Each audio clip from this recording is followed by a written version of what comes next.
So in this video, I'm going to talk about how to love an anxious preoccupied, right? How to love someone with an anxious preoccupied attachment style.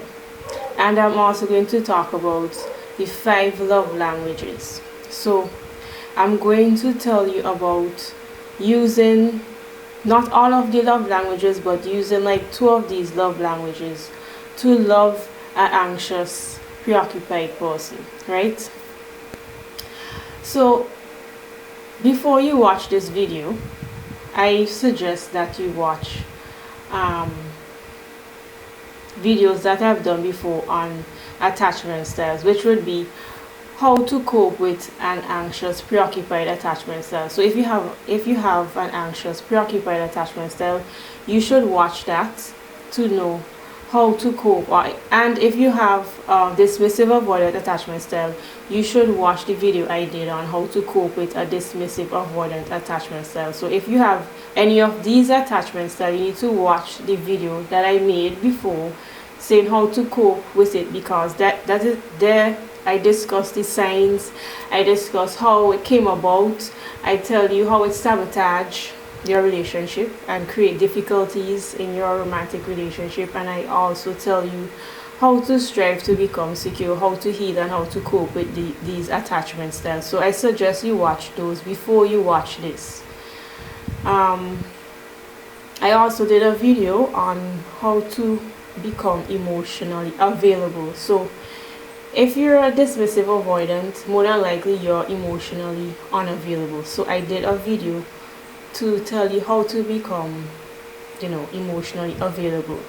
So you should also watch that, because that is where I discuss like the causes and what is emotional unavailability and what is emotional availability, and I also talk about how to become emotionally available. And that is important before you watch this, right? If you're anxiously attached, you should also watch the video I did called People Pleasing, It's Hurting You More Than You Think, right? If you have anxious preoccupied attachment style, more than likely you would be guilty of people pleasing, and you should watch that before you watch this. So in that video where I talk about who is a people pleaser, I talk about where did people pleasing come from, reasons why you're people pleasing, consequences of people pleasing, and the hidden agenda of people pleasers in romantic relationship, and how to avoid people pleasing. So all of those videos that I did before, you should watch those before you watch this, because this video I'm doing now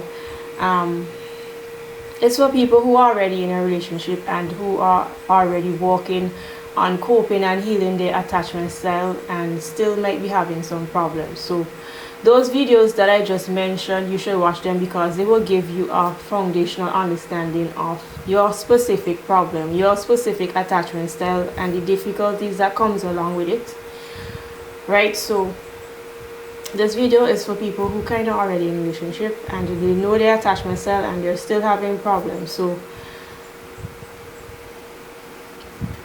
however, this video is particularly for someone who is a dismissive avoidant and they are in a relationship with an anxious preoccupied person, and they want to be in a successful relationship with them, and they love them, and they want their relationship to work.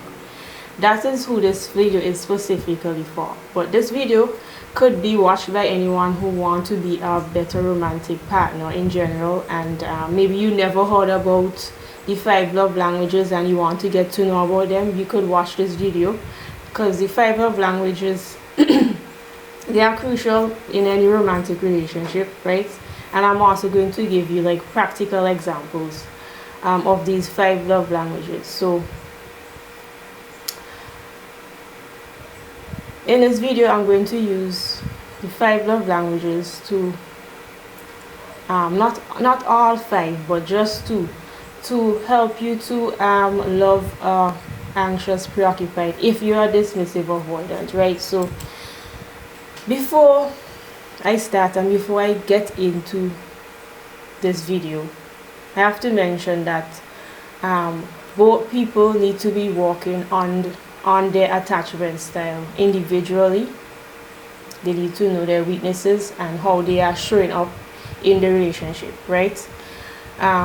Both people need to acknowledge and know the other person's attachment style and approach them with understanding and curiosity and open-mindedness and compassion and a willingness to forgive, because changing your attachment style or becoming secure or trying to heal and cope with your attachment style could take many months and many years. It takes a very long time. So that is why I'm saying you should show up with open-mindedness, curiosity, why are they doing this, and forgiveness, because you can always make a mistake. It cannot be one-sided where one person is working on the relationship or one person in the relationship is working on their attachment style. That wouldn't really work. You can't have one person working on the relationship and the other person not.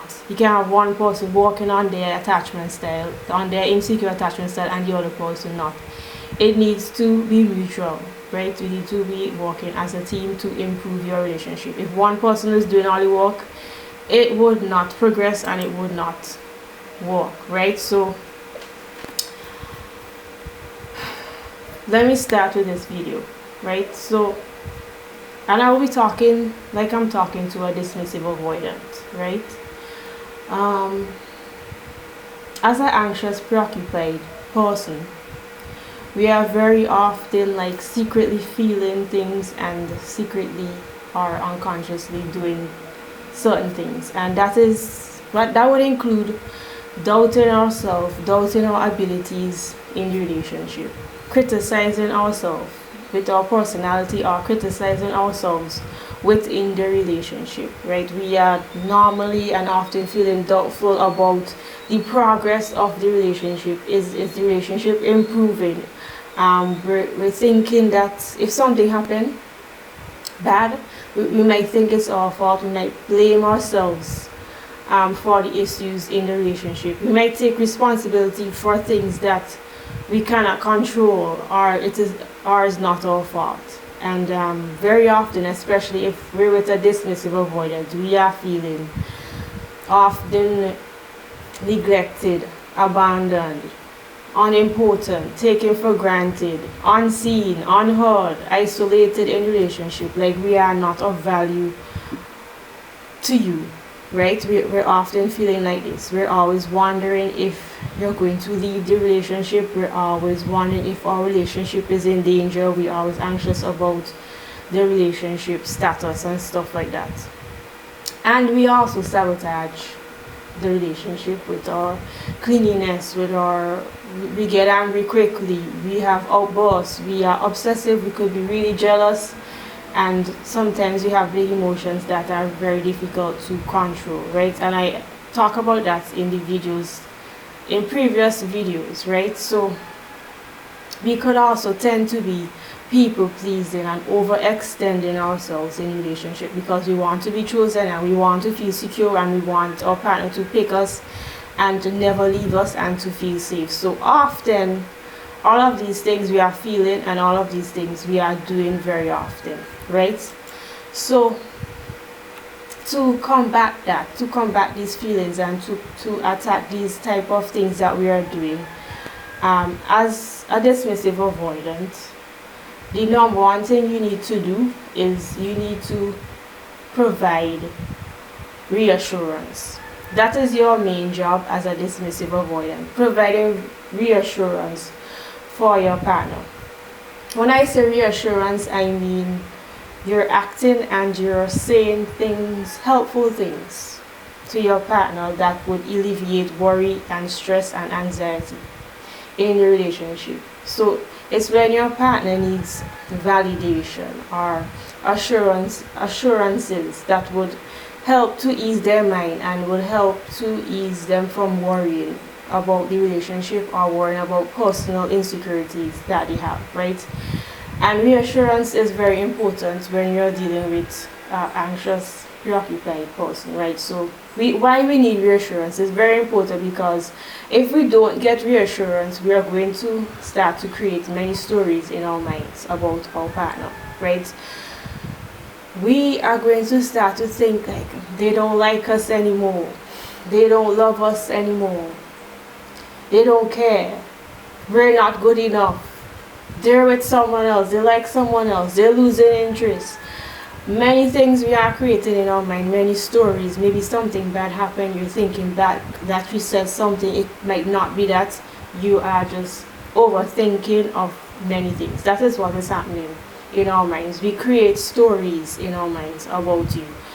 We also build up anger towards you, and we build up resentment towards you when we don't get reassurance, right? We start to think that you might be a bad person, or your character is flawed or something. We might constantly start to think negative thoughts about you. We might just have a bad attitude towards you because we're not being reassured. This, and when anger is building up and resentment is building up, and you're not getting reassurance as an anxiously attached person, this could create arguments in the relationship. It could create fights, and it create distance, and you start to have unnecessary conflict coming up for like petty reasons or no reason at all, right?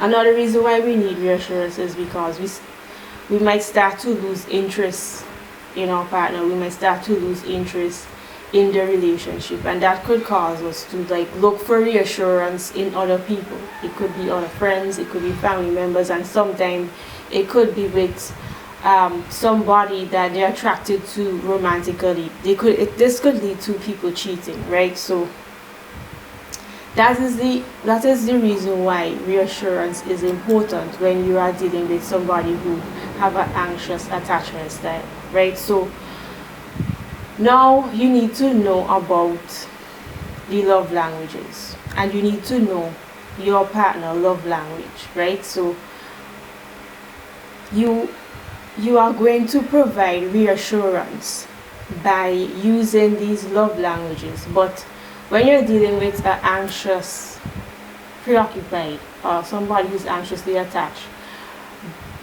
their love language more than likely is quality time and physical touch. Now, there are 5 love languages, and this theory or this concept was created by Gary Chapman. He wrote this book on the 5 love languages,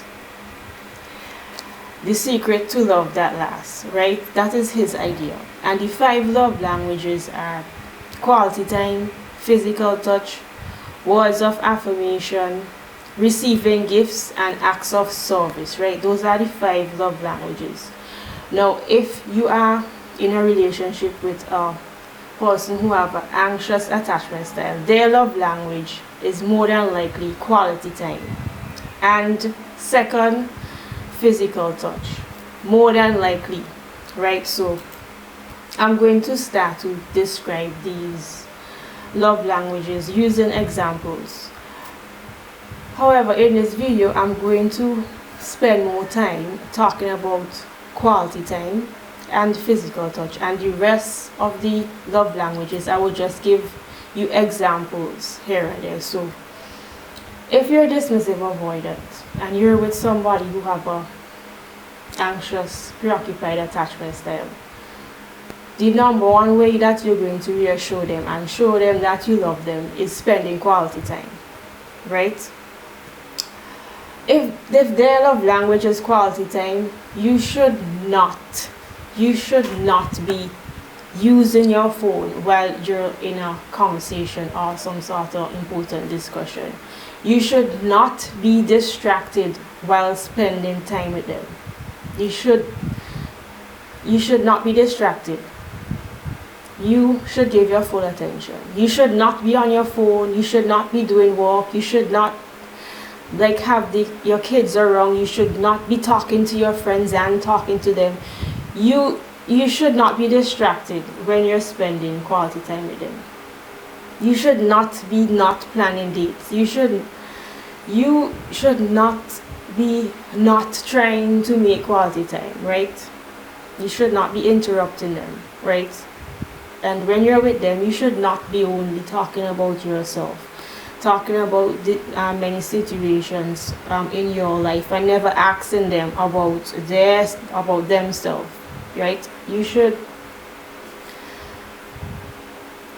should not forget things that they said, or forgetting important events or celebration that would involve spending quality time. You should not be not making effort to do things with them, especially if they ask you to do a specific thing with them, right? How to show love and how to show reassurance using quality time, right? And one of the first things you could do is have a daily routine where you are doing something together for at least 15 to 20 minutes every day, right? Example, every day you're going to spend at least 15 to 20 minutes every day.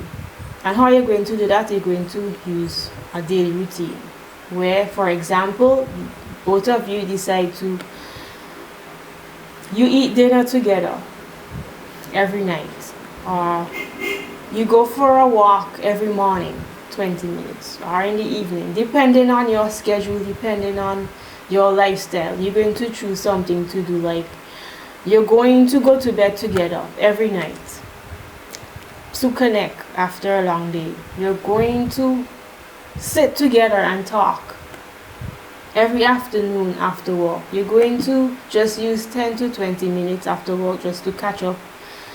No phone allowed, no phones allowed. Or you're going to have coffee in the morning together, 10 minutes, 15 minutes every morning. Whatever your lifestyle is, whatever you choose to do, whatever is good for you. Going to bed at the same time, you could start with that, right? That is one thing you could do to ensure that you spend quality time with your partner. The next thing you should do is avoid canceling plans. Try to avoid canceling plans, because as an anxiously attached person, the time that you spend with us is a sign of how much you love us, if you care about us, if we are important, right? So when you cancel plans and when you just pass on spending time with us, it's a sign, or we tend to think that, oh, he doesn't love me anymore, he doesn't care about me anymore, I'm not important, I'm not significant, right? So you have to try not to cancel plans. And plans could be cancelled sometimes, obviously. Things might not go the way that you plan, right? And it could be cancelled, and that is normal.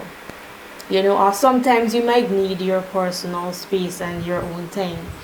Yes, but when these things happen, you try to reschedule and let them know. Reschedule, and when you reschedule, you stick to that time and you stick to that date. And when you reschedule, if something happened and you have to cancel plans, when you reschedule, make sure that you tell them that you love spending time with them and you are looking forward to the next event, right? Sometimes people lose their relationship because of not spending in quality time. Like they spend too much time with their friends, or they work very long hours and they don't manage their time, or try to create a schedule where they could fit in their partner for 10 to 20 minutes, right? Or they might do their hobbies alone, or they might do their hobbies with their friends alone, or they might just not including their partner in their plans, right? Not managing their time wisely. And people lose their relationship like that, right? And that is very sad. And another way where you're going to use quality time and show love and reassure them is by avoiding distractions. When you're spending quality time, you need to be fully present. For this type of person with the anxious attachment style, being present is crucial, right? It's crucial. So giving your undivided attention will really make them feel special and loved, right? Being distracted by other friends and work and children, like if you're going to spend quality time, you might need to leave your children with somebody you trust, right? You can't be like Also, maybe you're one-on-one and you're zoning out and you're probably thinking about many other things. You have to be present, right? And sometimes you might plan an event and you're there, and then you have to cancel and postpone the event and have many interruptions, and that could be really hurtful for somebody who is who have an anxious attachment style, right? Do not multitask when you're speaking with them. This could be really aggravating and really annoying if you're with someone who has an anxious attachment style. It's really bothersome when somebody could be like, they're talking to you and then they're talking to other people and then they're on their phone and they're distracted. It's really annoying, and you should really try to avoid multitasking. So the next thing you could do when you're spending quality time with them, which will really assure them and reassure them and show them that you care and that you love them, is to be interested in what they're saying and be like actually interested in how they are feeling, right? Quality time involves conversations, and quality time involves discussions about many things, and it's about your presence, right? Having eye contact and being interested in what they are saying and how they are feeling, right? Being interested in sharing your emotions, listening to their feelings, sharing perspectives, reasoning out different issues. More than likely, quality time would involve that. Understanding their side of the story, understanding how they think, understanding how their mind work, understanding how they view life. Many things you would be talking about and having discussions about. So you need to be actively listening to them and limiting your distractions and not interrupt them when they're talking, right? If you don't do this, this could make them feel invalidated, unseen, unheard, like not acknowledged, and like that what they're saying is not important and that they are insignificant, right? So remember what I said previously, that as a having an anxious attachment style, you're constantly like criticizing yourself in your mind, and when you interrupt them and you're not showing that you're paying attention, this could add to that negative thoughts that we're already having in our mind. So you really need to limit distractions, right? So the next thing, when you want to spend quality time, when quality time is their love language, the next thing that you need to do is to plan staycations now and then. Do something special to offer more extended time together. That would allow you to be more dedicated towards them or towards the time together, right? Planning staycations is good for people who work a lot and who work for long hours, right? So that would help you to catch up and to bond again. Next thing you could do is, if you maybe you're not into staycations or you can't do that, you have regular date nights. Like one day in the week you have a date night, right? You have a set routine or a set schedule in the week where you have your partner looking forward to something, so they could feel like you are prioritizing them and going to spend time with them, right? Some people, especially women, can get sexually turned off when you don't spend quality time with them, right? Well, persons can feel, and dismissive avoidance is not only female, it could be male and female, right? But persons can feel really disconnected without spending quality time, because sometimes the highlight of the relationship is talking. The highlight of the relationship is having intimate conversations, just hanging out, sharing ideas, understanding how they see things, validating their feelings, just doing stuff together. That's the highlight of the relationship most of the time for an anxiously attached person. So that is why it's important to have regular date nights or a scheduled time every week where you're going to connect, right? And as a anxiously attached person, they might put a lot of time and effort to try to make both of your schedules like work together, or they want to try to make the time that you're spending with them special, and you might be taking that for granted, right? And they could feel lonely in the relationship if you don't spend enough time with them, and that could lead to people cheating, right? So that is the first love language, is quality time. And I spent a good time on that because we're dealing with anxious attachment style. That would be their love language, the first love language, more than likely. And their second love language would be more than likely physical touch, right? So if their love language is physical touch, or if you're just listening to this to know about love language, if their love language is physical touch, you should not be not kissing them, not hugging them, not holding their hand, not initiating sex, rejecting their touch, being all distant physically, and not initiating touch, and so on. If their love language is physical touch, more than likely it will be second. As a anxiously attached person, you should give them kisses often. You should give them a kiss and a hug when you greet them, when you say hello, when you say goodbye. You should give them a back rub. You could give them a foot rub. You could snuggle up close to them on the couch watching TV. You could cuddle with them in bed. You could put your arms around them randomly.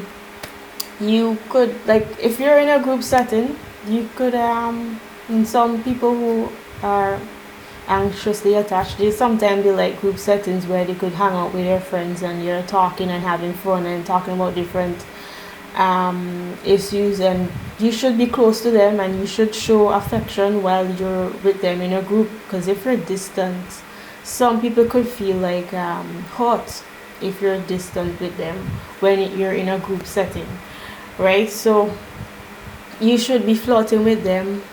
You should have intimate conversations with them, initiate sex, act like you want to have sex with them. Doing all of these things would reassure them, right? You reassure them by doing all of these things, right? Physical touch. So those two love languages, quality time and physical touch, more than likely if you're anxiously attached, those are your love languages. Well, it would be first in order, quality time, and second it would be physical touch. Now, the other love languages would include words of affirmation, right? If their love language is words of affirmation, you should not be insulting them.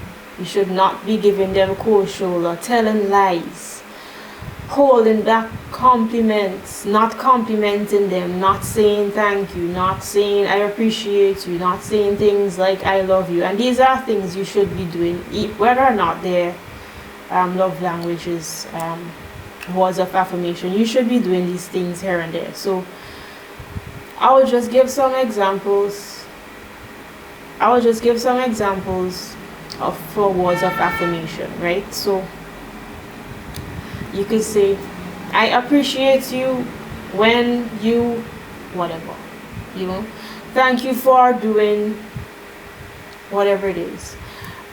Your support means so much to me. I really love your outfit. It looks good on you. You look handsome today. You look beautiful today. I couldn't do this without you. Thank you so much for your support. You did such a good job on whatever it is. I'm so proud of you. These are like examples of words of affirmation, right? And when you're doing this, you must be authentic and show that you recognize their feelings, you recognize their effort in whatever they did. Show that you have empathy, and show that you are grateful for whatever it is that they're doing, if their love language is words of affirmation. Now, the other love language is receiving gifts, right? And ideas to show love by giving gifts would be Well, first of all, if their love language is receiving gifts, you should not be forgetting their birthday, forgetting holidays, forgetting anniversary. You should, like, you're not celebrating meaningful occasions, right? Like, you should not be giving other people nicer gifts and all of these things. If their love language is receiving gifts, you should be like giving them flowers, even like without a special occasion. You just randomly give them flowers, express how you feel to them, or get a ticket to see their favorite concert or their favorite artist or a sporting event. Get a gift certificate to their favorite restaurant or a spa, or get them coffee or lunch delivered to their work. That's really nice. Or leave a small gift for your partner around the home, or you buy a candle with their favorite scent, or you buy a book that they always wanted, or some device or object that they're always talking about. You buy it, you surprise them. You buy a device that makes their life easier. Many things, many gift ideas. You could buy their favorite snacks, you buy their favorite drinks, you put it in a basket and you give them. You could print a photo with you and them, put it in a frame and you give them. If their love language is receiving gifts, these are really good ideas you could do. Give them piece of jewelry that have a meaning, or you could organize an afternoon of that includes manicure, pedicure, massage, their lunch. You could give them a weekend getaway, both of you. You could buy them new clothes. You could get a gift certificate for like a class that they always wanted to do. They keep talking about this seminar they want to go or whatever. You could do that for them. You could grab a bottle of their favorite wine after work and bring it home. You could buy a plant for the home. You could buy a box of chocolates. It's random. You could give them flowers. You could give them flowers you pick up from walking along the side of the road. That would be a really good gift. You could carry them shopping and tell them you could choose whatever they want. You could deliver a home cooked meal to their work if they're working long hours. Those are many ideas of gifts, right? And the fifth love language would be acts of service. Now, if their love language is acts of service, you should not be making false promises, saying that you're going to do something and you don't. You should not be like not helping out in different situations, or not trying to make their life easier, or you're not doing things out of initiative. You always have to be asked to do something. Acting annoyed and burdened when you're trying to help, not helping with cleaning, laundry, cooking, looking after the kids. If their love language is acts of service, you should be trying to make their life easier. And examples of acts of service, showing love with acts of service would be like making their favorite meal, surprise them at work with a meal or a drink, do their least favorite chore for them, go shopping for groceries and bring it back to their home, help them run errands or do their errands for them one day, walk the dog, bathe the dog, organize spending time. I'll tell them to spend time with their friends or their family and you organize it. That's a really good act of service. Watch a movie that they always wanted to watch with them. Watch the kids for some couple hours so they can have time for themselves. Take out the trash. Get the car washed. Fill it with gas. Help with a computer problem or some device malfunction. You help with that. Clean the yard. Do repairs on the house. Wash the dishes. Tidy up their personal space and put things back in order, and put the things where they always want, like put the things in a place that they like it, Pick up their favorite snack or their favorite drink, bring it to them. Randomly just take them out to their favorite place, Book a massage for them on their vacation. Maybe on their vacation, you book a massage for them.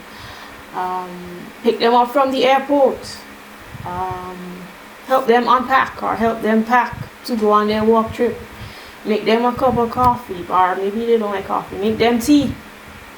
Those are acts of service, right? So if you're with an anxious, preoccupied person, you know you need to do quality time first and physical touch. You need to prioritize those, and the rest, acts of service and compliments and so on, and giving gifts, you could also do those here and there, right? And if you're just here watching this to be a better partner, these are the 5 love languages. You should get to know your partner love language. It will be easier for you to show love, and they will feel more appreciated and reassured in the relationship. You could do all of these randomly, and right, so as I mentioned, if you're dismissive avoidant and you're with someone who have an anxious, preoccupied attachment style, you should focus on quality time and physical touch. And then words of affirmations also are really great, and you do randomly the other stuff, acts of service and so on. So quality time and physical touch would be kind of difficult to execute for a dismissive avoidant, because they are emotionally unavailable, and sharing feelings and having intimate conversations would be kind of difficult for them. So and just spending quality time, you need to be attentive and present, and you need to be vulnerable and honest and fully engaged, and that will be challenging for a dismissive avoidant. So those are the things that you could do, as I mentioned. Well, I mentioned before, are things you could do with not interrupting and planning staycations and not having your phone and not having kids and friends and many things around. And yeah, quality time, I think, could be the most challenging or the most difficult love language, because it takes time and it takes effort and your undivided attention. And you need to be authentic and empathetic also. Actively listen, show that you care, avoid distraction. That takes attention and time. So that could be really challenging. Where other love languages, you could just buy a gift, you could just like give a compliment, and you could just like do something for them here and there. But quality time takes attention and it takes effort, and that is the number one love language for an anxiously preoccupied person. So I hope this video helps. I hope it was useful to you, and I hope it improves your relationship. For all the people who subscribe, thank you for subscribing, thank you for hitting the like button. All the persons who message me on Instagram, thank you so much for your support. I might not respond, but I read all the comments, I read all the messages. I might not respond to them, but I'm just saying thank you here. And if there's anything you want me to talk about, you could mention it in the comment section below, right? So thanks for watching. If you want, you could subscribe if you're new here, and see you in the next video.